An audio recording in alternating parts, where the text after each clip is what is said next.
नमस्कार, मेरा नाम तुलसी कुमार जोशी है। स्वयं के इस ऑनलाइन प्लेटफॉर्म के माध्यम से प्रस्तुत इस पाठ्यक्रम में, जिसका शीर्षक तर्क संग्रह भारतीय दर्शन का प्रवेश द्वार है, के 8वें सप्ताह के द्वितीय दिन में मैं आप सभी का हार्दिक स्वागत करता हूं। पिछले दिन हमने अनुमिति, अनुमान एवं परामर्श के लक्षणों को देखा।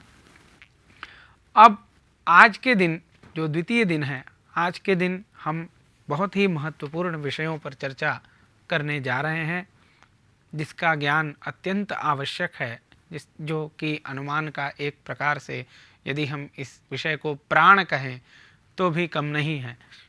व्याप्ति एक ऐसा संबंध है जो संबंध साध्य एवं हेतु के बीच में होता है। इस संबंध के ज्ञान से ही हम पक्ष में साध्य की अनुमिति करते हैं। तो इस संबंध का क्या स्वरूप है, इस विषय पर हम आज संक्षेप में चर्चा करेंगे। व्याप्ति का लक्षण, जिसमें पूर्व पक्ष व्याप्ति एवं पूर्व पक्ष व्याप्ति का परिष्कार, फिर वन्नी और धूम की व्याप्ति, जो उदाहरण है व्याप्ति का। वन्नी और धूम में जो व्याप्ति है, धूम में जो रहने वाली व्याप्ति है, उसको हम समझेंगे कि किस प्रकार से व्याप्ति धूम में है, वन्नी की व्याप्ति। तो आइए आज की चर्चा का आरंभ हम व्याप्ति के लक्षण से करते हैं।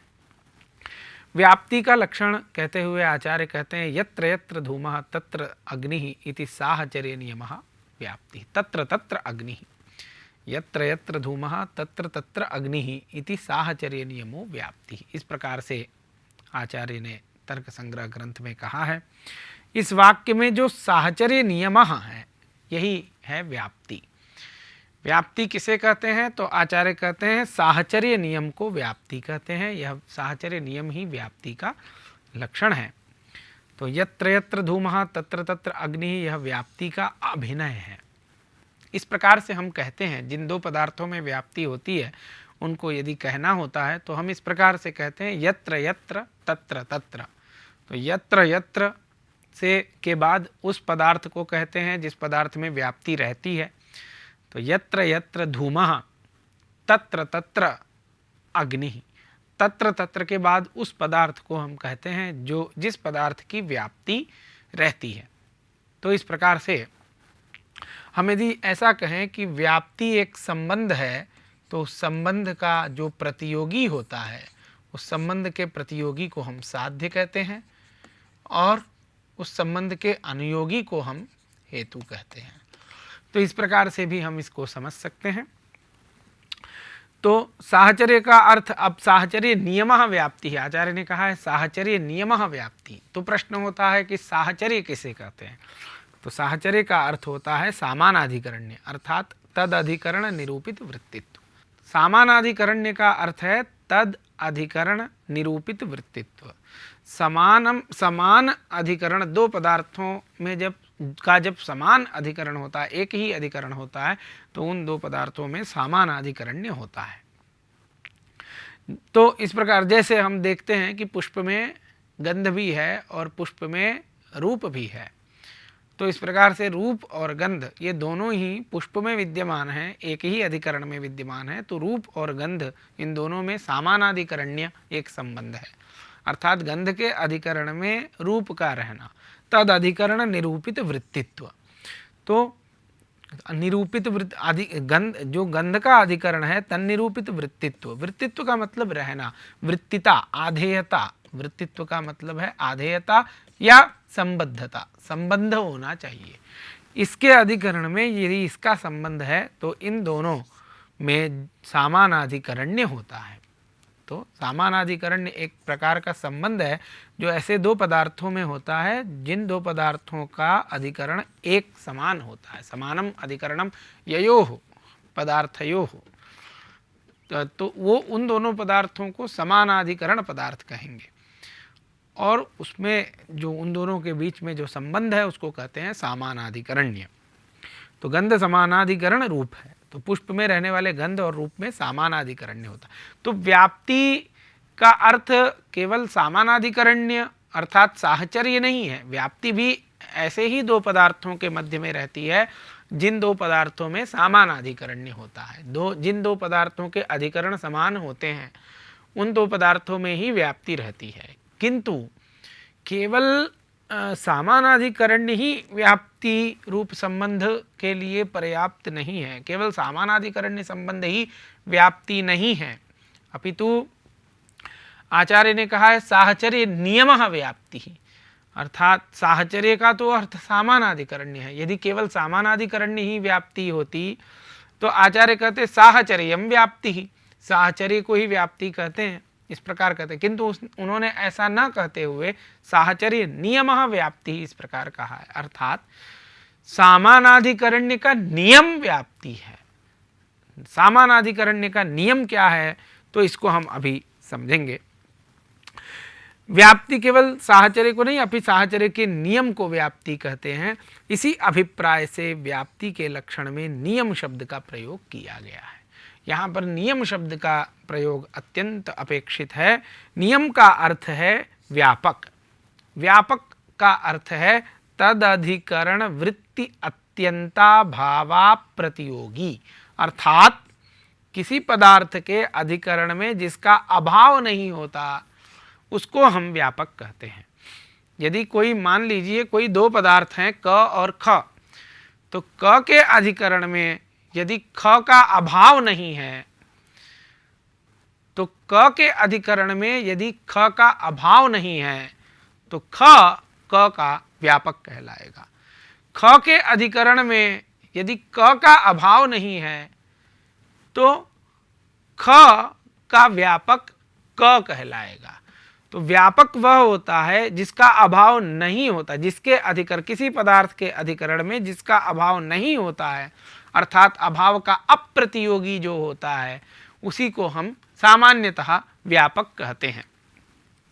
तो जैसे आप यहाँ पर देखिए ये एक अनेक स्थल बने हुए हैं यहाँ पर, जैसे एक शतरंज के उसमें 64 खाने होते हैं, उसी तरह यहाँ पर भी 64 खाने 64 स्थान हैं अलग अलग। समझ लीजिए ये स्थान है, एक स्थान नहीं। जैसे मान लीजिए कोई घर है किसी का, उसके घर के बगल का कोई मैदान है मान लीजिए, या कि कोई शहर मान लीजिए, इनको अलग अलग स्थान है।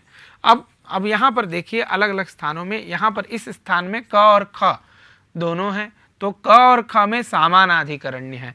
यह स्थान क और ख दोनों का अधिकरण है, इसलिए इसमें समानाधिकरण्य। अब यहाँ पर न तो क है न तो ख है, किंतु यहाँ पर क और ख दोनों हैं। उसी प्रकार यहाँ पर क और ख दोनों हैं, यहाँ पर भी इस स्थान में भी क और ख है, इस स्थान में भी है, इसमें भी है, इसमें भी है, इसमें भी है, इसमें भी है। तो अनेक स्थानों में क और ख इन दोनों पदार्थों का समानाधिकरण्य है, किंतु समानाधिकरण्य होने पर भी कुछ स्थलों में केवल क है, ख नहीं है, और किसी एक स्थल में ख भी है किंतु उसके साथ क नहीं है। तो ऐसी स्थिति में क्या क और ख में व्याप्ति है? तो हम कहेंगे कि नहीं है व्याप्ति। क्यों? क्योंकि समानाधिकरण्य होने मात्र से व्याप्ति नहीं होती है, अपितु समानाधिकरण्य का नियम होना चाहिए, अर्थात व्यापक समानाधिकरण्य होना। व्यापक का समानाधिकरण्य व्याप्ति है। किसी पदार्थ का कोई व्यापक जो हो, उस व्यापक का जो समानाधिकरण्य है उसको व्याप्ति, उस संबंध को हम व्याप्ति कहते हैं। तो यहाँ पर व्याप्ति क और ख के मध्य में नहीं है, इन दोनों में कोई व्यापक नहीं है। व्यापक क्यों नहीं है? क्योंकि तदधिकरण वृत्ति अत्यंता भावा प्रतियोगी को हम व्यापक कहते हैं। अर्थात यदि ख के अधिकरण में कहीं पर भी क का अत्यंता भाव नहीं होता तो ख का व्यापक होता। ख के अधिकरण में रहने वाले अत्यंता भाव का यदि क अप्रतियोगी होता तो हम क को ख का व्यापक कहते, और क के अधिकरण में के आश्रय में यदि ख का अत्यंता भाव हमें न मिलता तो हम ख को व्यापक कहते क का। लेकिन यहाँ पर दोनों ही स्थिति नहीं है। क के अधिकरण में ख का अत्यंताभाव है और ख के अधिकरण में क का अत्यंताभाव है। इन दोनों पदार्थों के अधिकरणों में दोनों पदार्थों का अत्यंताभाव मिल रहा है, अतः दोनों ही पदार्थ एक दूसरे के व्यापक नहीं हो सकते, कोई भी यहाँ पर व्यापक नहीं है।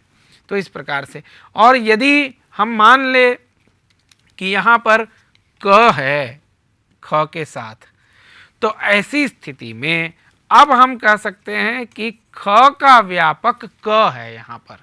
क्यों?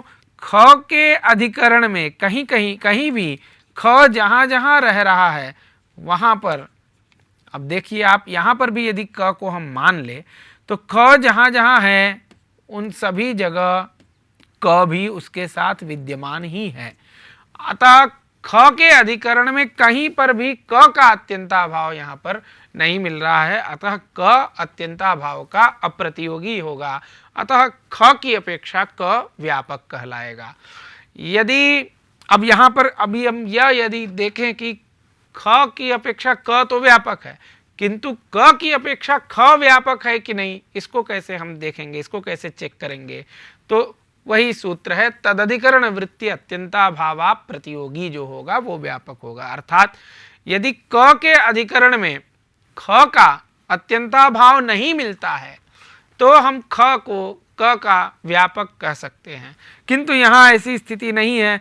क के अधिकरण में भी हमको ख का अत्यंताभाव मिल रहा है, इसलिए क की अपेक्षा ख को हम व्यापक नहीं कह सकते हैं, अपितु ख की अपेक्षा क को हम व्यापक कह सकते हैं। तो इस प्रकार से हमको व्यापक को समझना चाहिए। व्यापक को समझने के बाद अब व्यापक सामानाधिकरण्य भी हम समझेंगे। वस्तुतः यह सिद्धांत व्याप्ति है, व्यापक सामानाधिकरण्य रूपा जो व्याप्ति है, किंतु उसके पहले हमें व्याप्ति के एक और लक्षण से परिचित होना आवश्यक है, जिसको हम पूर्व पक्ष व्याप्ति शास्त्र में कहते हैं।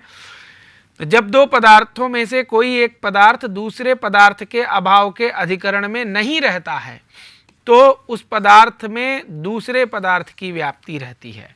जैसे यहाँ पर देखिए, दो पदार्थों में से, यहाँ जो शब्द लिखे हैं उनको ध्यान दीजिए। जब दो पदार्थों में से, मान लीजिए क और ख, ये दो पदार्थ हैं, इन दोनों पदार्थों में से एक पदार्थ, मान लीजिए क, दूसरे पदार्थ के अभाव के अधिकरण में नहीं रहता है तो उस पदार्थ को दूसरे पदार्थ की व्याप्ति उस पदार्थ में रहती है।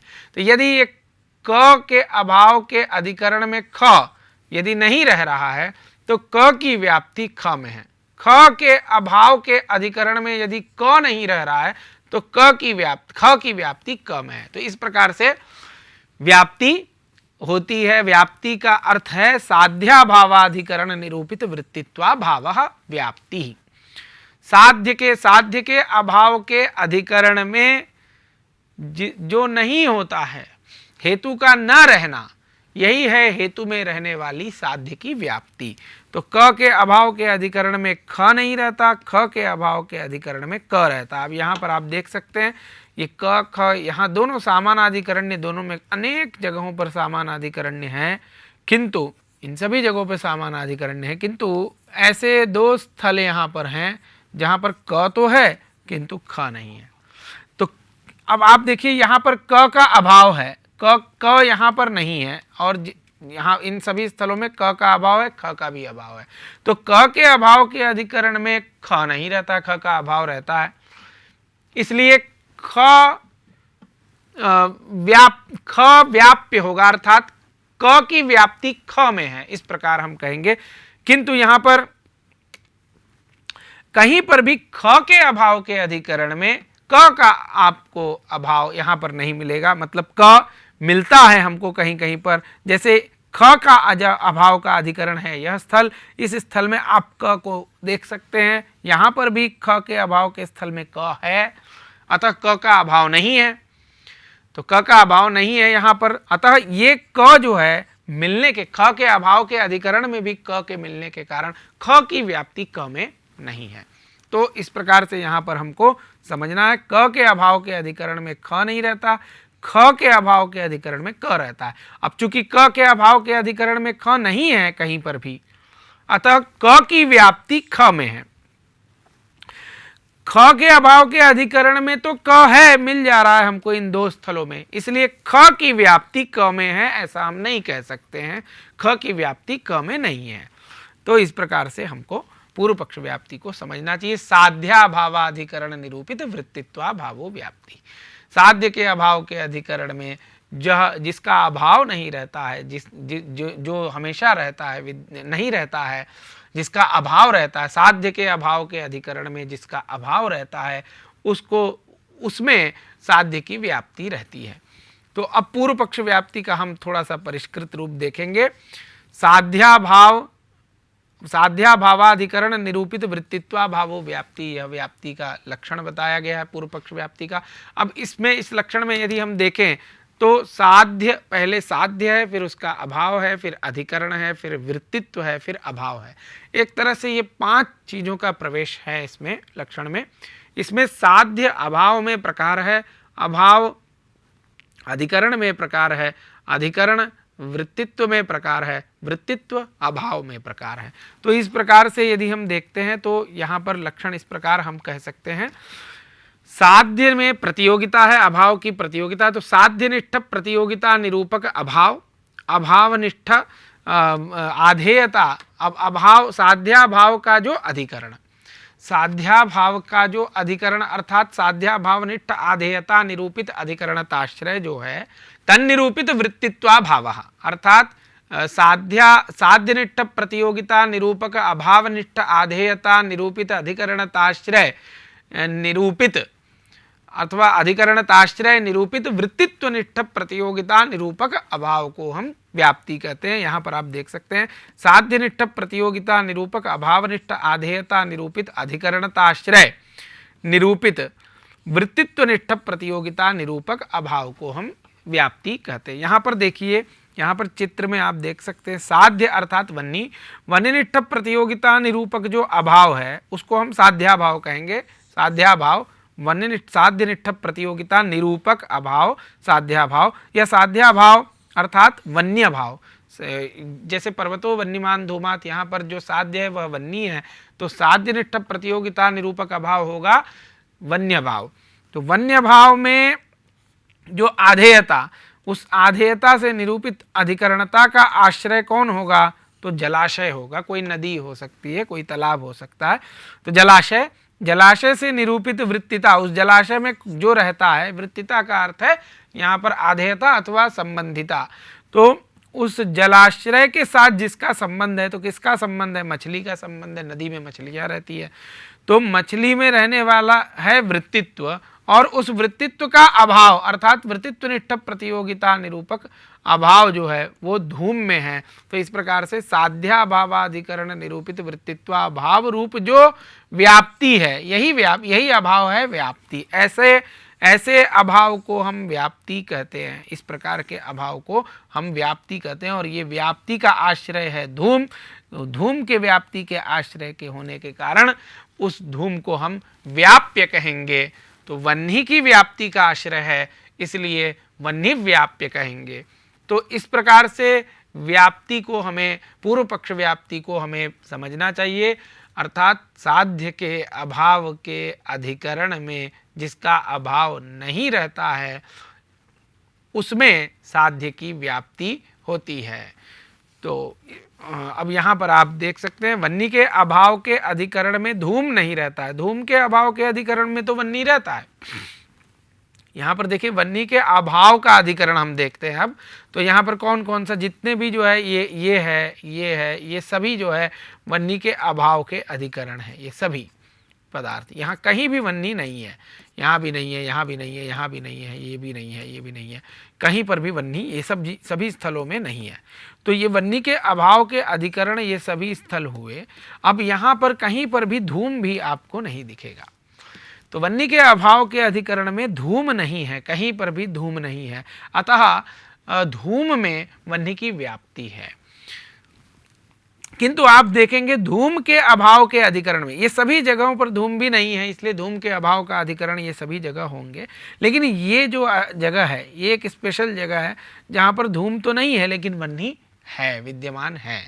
तो धूम के अभाव के अधिकरण में तो वह्नि है, इसलिए धूम की व्याप्ति वह्नि में नहीं है, अपितु वह्नि के अभाव के अधिकरण में धूम नहीं है, इसलिए वह्नि की व्याप्ति धूम में है। और चूंकि वह्नि की व्याप्ति धूम में है, व्याप्ति का आश्रय धूम है, इसलिए उसको हम वह्नि व्याप्य कहते हैं। व्याप्ति के आश्रय को व्याप्य शब्द से कहा जाता है। जो व्यापक होता है, जैसे यहां पर व्यापक है वह्नि, तो वह्नि व्याप्य धूम हुआ और धूम का व्यापक वह्नि हुआ। तो इस प्रकार से हम कह सकते हैं। तो आज इसी के साथ आज के व्याख्यान की यहीं पर समाप्ति होती है। धन्यवाद।